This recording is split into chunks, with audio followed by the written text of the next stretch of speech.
Hey, what's up, studs? Ryan here, or MandRproductions, and welcome to my review of the LEGO Star Wars 2020 Luke Skywalker's Landspeeder. It's set number 75271. It includes 236 pieces, and I bought it for $30 at Target. That's the retail price, although maybe you'll find it on sale, and of course, the cheaper, the better on any LEGO set. To be honest, you get 3 minifigs, Luke Skywalker, C-3PO, and a Jawa, the highlight of which is probably Luke Skywalker. We'll take a look at those in a moment, but the Landspeeder here is a very controversial remake. There's been a lot of bad things said about this set, and having built it myself now, my opinion may have changed oh so slightly. I also get a little cave for the Jawa. I will be doing a comparison on the Luke's Landspeeder sets, so keep your eye out for that. I'll have a card on screen in the top right when that is available, so you guys can see this compared to all of the older versions and see what's really different about it. Although I'll try to give you the best perspective on that during this review as well. The backside of the box shows Luke's Landspeeder from the backside, which shows off a pretty cool angle, to be honest. Like, you see a lot of different curves and stuff going on there.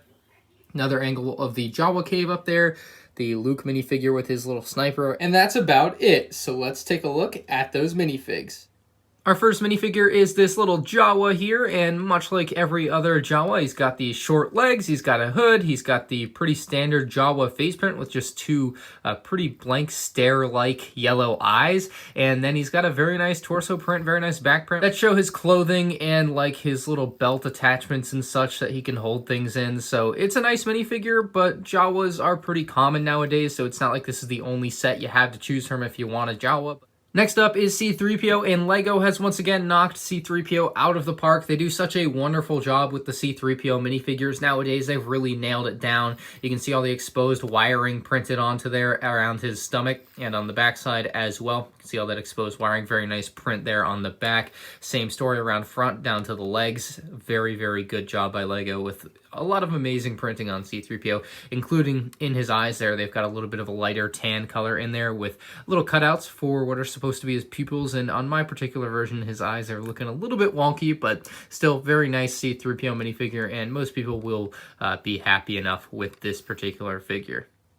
And finally, we have Luke Skywalker here. He is wearing, for the first time ever in a LEGO Star Wars set, his poncho from Episode 4, A New Hope. We've never seen him with this poncho. It's a very interesting piece. It just kind of drops around his torso as you're building the minifigure, and then you put the head and hair on after it. So it looks good. It's a softer cape material, so it's not just going to snap or break in half very easily, which is nice to see LEGO putting that extra bit in there, nice bit of softness to it. You can see the brown outline with the tan inside of that on there. You can see he's got a very nice back print underneath there. Clean looking. And then on the front side, he'll also have very, very nice prints on there. Nothing too special or different from what we've seen before from Luke Skywalker, though, at least in recent years. He's got a very, very, I don't want to say angry face, but just like, I don't know, resting face there. And then on the backside, if we remove his hairpiece, a little bit of a happier look for Luke there. So those are your 3 figures for Luke's Landspeeder, and the figure selection in this set is honestly pretty underwhelming. I wish there were more. I really do. I don't know what else they should have included, but it just doesn't feel like there's enough for this set. Both the Landspeeder and the little cave for the Jawa are decently sized. I'll say you shouldn't have a problem with either of their sizes. Like, good enough, right? The Landspeeder is pretty much the same exact size as the previous version of Luke's Landspeeder, although you will see a lot of differences in the design of the set. They're mostly the same size-wise.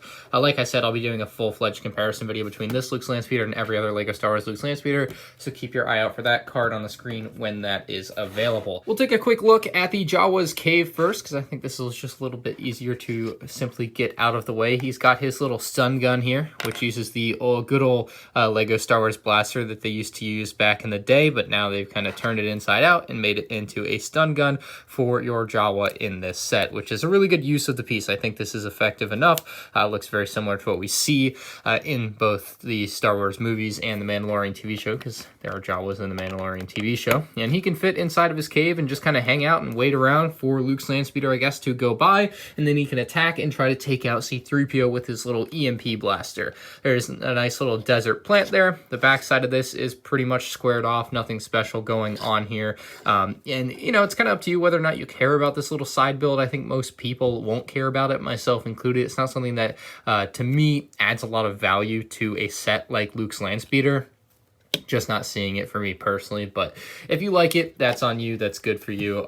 Just not really my personal style. Now, bringing in Luke's Landspeeder here, you can see that it actually looks good. I know this set is expensive. I think $30 is too much for this set, and we'll touch on that a little bit more later. But the set itself undeniably looks good, and I will say that I actually enjoyed the building experience. It's much different than any other Luke's Landspeeder, and we'll pull this off so I can kind of give you an idea of what's going on inside of this set. You guys can just see that there's just a lot of weird piece usage. I don't want to say weird, but smart would probably be the better word. You have these pieces here that go down, and then they essentially have another plate on it that is vertical together with it, like that's the all-in-one piece, and then you can attach them very simply like that. So Lego did a great job doing something different for the building techniques in this set, and I think that's something that we should recognize. I will say there's one flaw with this particular building technique, and that is actually in the front end here, the hood, I guess, of the Landspeeder, and I don't know if it is supposed to be flush with the front end of this. Like in universe, is this actually supposed to be like that, right? Like, is this supposed to have this extra little bit of a lip here? But what I've noticed is sometimes I'll just be touching that and all of a sudden it comes off like that, and then it looks really bad. So obviously that's an easy fix. You just push it back into place, but it is a small annoyance that you might find on this Landspeeder that you're obviously not going to find on any other of the Luke's Landspeeder. But the front end does look really good. You can see they actually use stickers this time instead of the tubular Lego pieces for this front end, and I think it really creates a different look that actually looks really nice and clean. I actually don't hate it, which is something I'm surprised to be saying now that I have it in hand. The underbelly of the Landspeeder looks good enough. It uses clear inverted tiles so that it can move along smoothly on surfaces, which is nice for play, I suppose. Moving back into the driving seating area, you have a brand new sticker piece there for your control, and you also have a steering wheel there that can spin. You have a little handle there.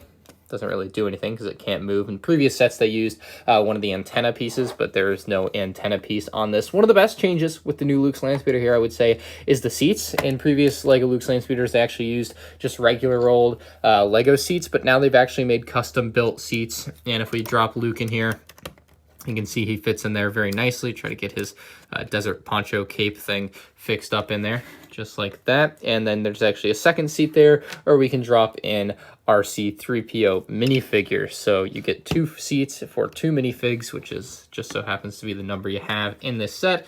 They used the same windshield piece that they've used for the previous few Luke's Landspeeders here. You have Luke's blaster rifle, sniper rifle on the side of the Landspeeder there. It's clipped right on. And then there's also a nice little sticker there showing a little bit of detail on the interior, I guess the internal workings of the Landspeeder, which is kind of neat.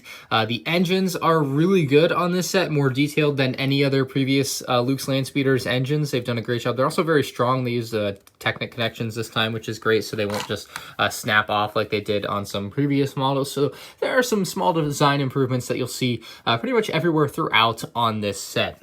It's even a really nice little bit of detail here where they use the tile piece, and they even use a curved off tile piece there. You have a circular tile piece under it. Just very interesting and small little design techniques that will probably go unnoticed on a set like this, but didn't exist in the previous models, which is where this set really shines. You can see just the difference in design there. And like I said, this will just snap off. This one won't. So there are some changes that kind of warrant the remake of this set, as much as I hate to say it. I didn't want there to be another Luke's Landspeeder so soon, but it's not terrible. There's the back angle of the Landspeeder, very beautiful as you would expect. A lot of nice and clean angles, curves, sharp edges, stuff like that. And of course, the famous feature on Luke's Landspeeder that's on like literally everyone. You can pull this engine back on this particular set. Some stickers on there and down there. You can look at those if you'd like, but not something I'm going to particularly highlight. We can pull this down instead of just taking it off like it did on previous sets. Then you can pull up on this, and there you have Luke's binoculars. So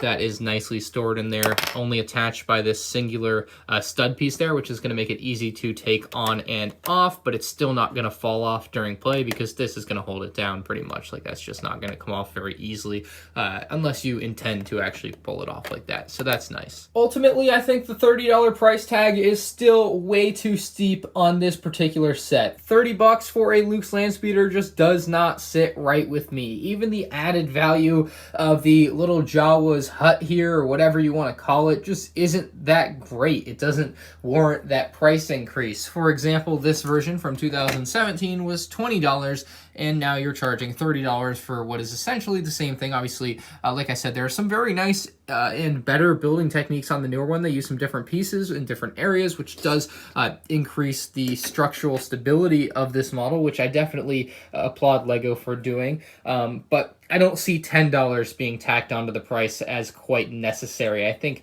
$25 would be a more appropriate price for this set, and I think if you see it at that price or even lower would be better. You're going to be getting yourself a pretty solid or fair deal. Not a great deal, but a fair deal. Anything under $20, then you're getting a great deal. But a fair deal, $20 to $25. Anything over that, I think, is overpriced. The $30 retail is certainly overpriced. The minifigs leave a lot to be desired. Other than the Luke Skywalker with his first time appearance of the Desert Poncho, the C-3PO and Jawa, take them or leave them. So with that, I'm going to give this set surprisingly an 8 out of 10. While I think it's expensive, I really was surprised and do appreciate the new style for the Luke's Landspeeder. It looks fresh. They were able to make it look different than the older versions and introduce some brand new building techniques, which I really do appreciate. I think that's a really good thing to see. So 8 out of 10 from me. Let me know what you guys think in the comment section down below. Leave a like on the video if you guys did enjoy. Subscribe to the channel if you're new here. You can check out all my other 2020 LEGO Star Wars set reviews on the end card now.